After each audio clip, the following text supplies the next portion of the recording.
është thjesht një çështje votash, por është një çështje morale dhe politike, mbështetje për t'i dhënë një mesazh shumë të qartë Shqipërisë, për t'i dhënë një mesazh shumë të qartë politikës në Tiranë, se populli në shumicën e vet dërmuese e ka bërë zgjedhjen e vet dhe nuk ka ndërmend për disa kohë të ndryshojë drejtim.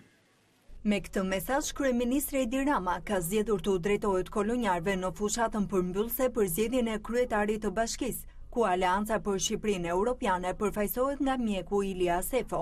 Kreu i qeverisë kërkoi nga socialistët e kolonjës të bindin demokratët që ditën e diel vota e tyre të shkojë për kandidatin e majt për të zgjuar Partinë Demokratike që sipas Ramos po ecën pa drejtim.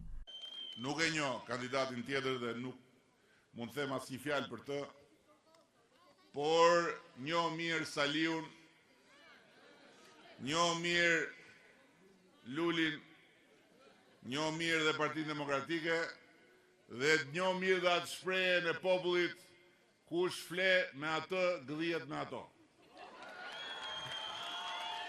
Kështu që më thuaj me kërri të them se kush je.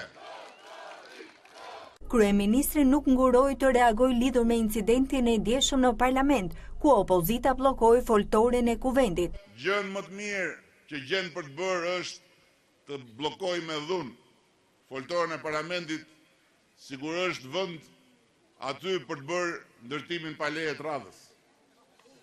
Dhe që të shënderojnë misionin e opozitës sa herë hapin gojën në parlament.